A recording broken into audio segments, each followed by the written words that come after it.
Once upon a time, a murderous djinn named Raziel the Unequaled murdered the royal family of Acheron and seized control of the throne. Standing by his side was General Macintosh Van Elden II, a high elf sorcerer from a powerful noble family. The general helped Raziel rise to power and served as his loyal right hand. This is not the story of General Van Elden. This is the story of his dumbass, how do you do, cool kids, college dropout musician son, Macintosh Mack Van Elden numero tres. Specifically, it's about how he fucking died. But before I can explain that bit, I need to explain the rest of Mack's backstory. So, long story short, the general hired a tiefling lady named Isadora to be one of Mack's tutors. Mack fell in love. The general didn't like this and sold Isadora into slavery. Mack got pissed, they fought, the general kicked his ass and burned half his face off, and threw Mack into the trash. Mack was saved by an elderly saxophone player named Bolden Wilde. Bolden taught Mack the beauty of music, and also that anarchy is cool. Then Bolden was murdered by Raziel's men, something that Mack did not like very much. Calling himself Mack Wilde and wielding his mentor's sax, Mack set out to get his revenge. That was Mack Wilde's edgy backstory. I've made fun of this backstory in other videos because I find my younger self to be cringy, but honestly it isn't that bad of a backstory. I think if you're going to play a dark character, it's good to A, give the character a reason to stay with the party, and B, have the character's personality be more than just edge. I kept Mack Wilde's backstory a secret between me and the DM until close to the end of the first storyline, revealing that Mack's dumb chaos personality was a facade as the climax approached. This is the fourth and final story in a miniseries called The Ballad of Mack Wilde, because he was my character and thus the main character of the entire campaign, because new D&D players inevitably have main character syndrome. At the start of the campaign, Mack was hired to bodyguard a cleric named Juliana, alongside murder hobo Rogue Depot and weirdo dragon cowboy Diggs, who received their own focus videos. Also in the party was Rabbit Folk Rogue with one brain cell Mavis, Stick in the Mud Archer Roscoe Ramadan, and Juliana's old friend Rose the Ranger. Now, for this campaign, I've done a Simpsons trilogy of errors, Pulp Fiction, non-linear narrative, with each part focused on a different character. And I'm phrasing that as if it's an intelligent way to tell a campaign story, rather than something that overcomplicated this miniseries. Here is the timeline reordered for clarity. So, Mack Wilde began to work as Juliana's bodyguard, primarily so he could use her to get his revenge on his father and Raziel.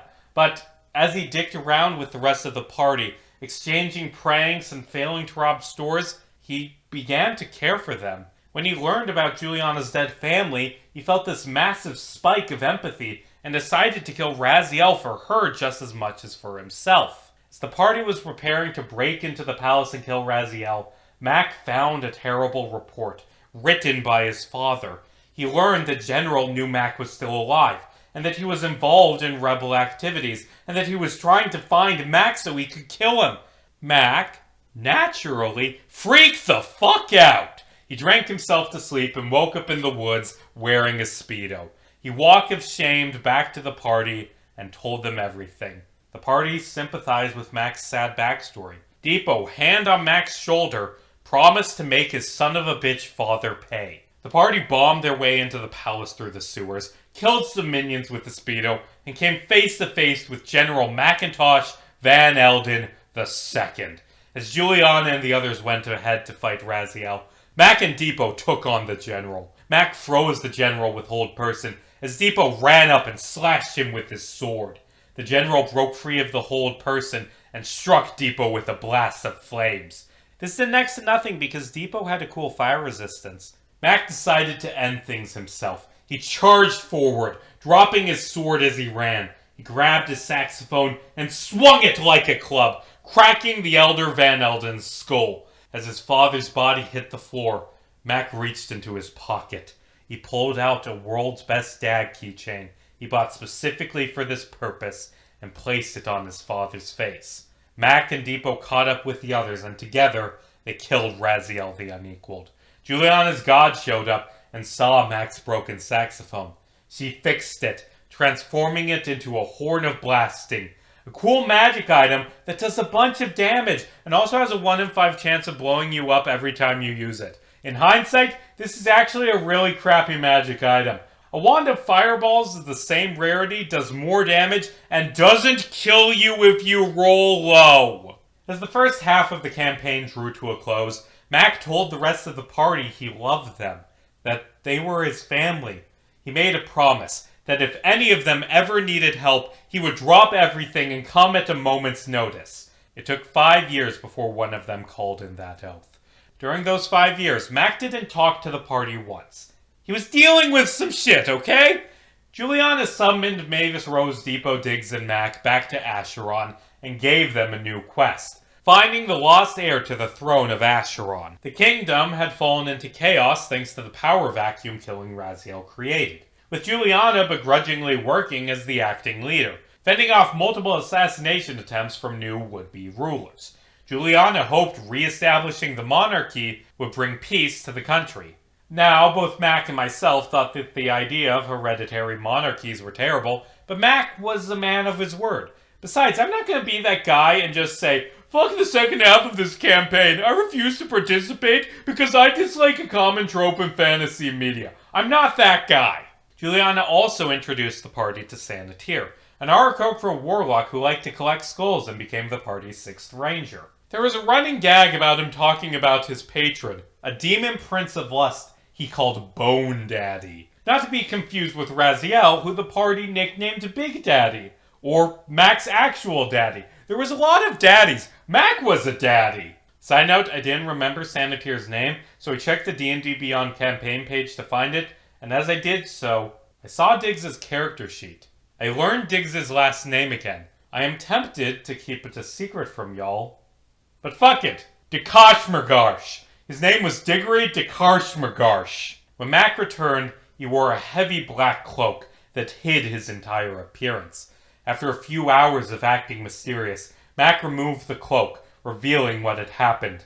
In the 5-year time skip, he became a middle-aged suburban father, complete with khaki shorts, a baseball cap, and socks with sandals. During the time skip, Mack tracked down Isadora, saved her, killed a bunch of slavers, liberated the entire region, and got happily married. The duo settled down, opened a winery with a club where Mack could play his music, and had a son. His name was BJ, as in Bogdan Jr., you 6 sons of bitches. The point is, I pivoted hard in the second half of the campaign, changing Mack from a young rock star to a middle-aged Dilf going through a midlife crisis, reliving his glory days by going on another adventure. The first thing Mack did after returning to Juliana's house was leave, buy a grill, and set it up for her. Mack wasn't the only one to have children in the time skip. Juliana got married again and adopted a young orphan girl named Flora. The party became immediately enamored with the girl. Mack used prestidigitation to create fireworks for her. The party decided to give her presents. Mavis gave her thieves' tools, Sanatir gave her a skull, and Mack gave her a knife. And let me see what you have! A knife! No! The party began instructing Flora on how to steal things and stab people, so she could grow up to become a good adventurer. Juliana, being a narc, confiscated the knife. Fortunately, Mack had a second knife to stealthily give to the child. The party set out to find the missing heir. Diggs drank a bunch of lemonade, Depot went off the depot end, and eventually the party reached the mountains. As it turned out, Rosé had gotten into hot water with the Mafia over the time skip, and the Mafia decided to lure the party into a labyrinthian cave system to kill them. Mack used polymorph to turn Rosé into a T-Rex, and she ate most of the mobsters. It's good to work out your emotional issues through violent cannibalism. As the party tiptoed through the caves, they came across a small prison, where the Mafia had locked up various prisoners and hostages. Sitting in one of the cells, asleep, was General Bobby Walters. The party shook the bars, waking him up. Bobby Walters opened his eyes after years in a cell, and the first thing he saw was Diggs, clad in shadow, staring. Anyway, the party let Bobby go, or killed him, or just left him there. I don't remember, it was 3 years ago. As the party was walking out of the cave, more assassins showed up. Doppelgangers, disguising themselves as the party to create confusion. Mack and one of the doppelgangers paired off, and the doppelganger shapeshifted into the general. This pissed Mack off so much he decided to kill all of the doppelgangers as quickly as possible. He pulled out his horn of blasting and blew. The horn exploded, killing Mack instantly. Don't act surprised by the anticlimax. You saw the title of the video. Mack woke up in a land of fire and pain. The scent of sulfur was so thick it was nauseating. He tried to catch his breath, but a blade pierced his side. He looked up and saw Depot, disheveled and furious, holding a knife. "You son of a bitch! You betrayed me!" Depot shouted as he stabbed. "What happened to family? What happened to always being there for each other? Well, you're here right now, right where you belong!" Mack didn't spend long in hell. Diggs cast Revivify, bringing him back to the land of the living. Mack gasped and felt his side, rubbing the phantom pain left by Depot's stabs. The first thing he said was an apology to Diggs for not respecting his privacy and being so obsessed with learning his name. Mack looked back on his life and realized he'd been a real son of a bitch.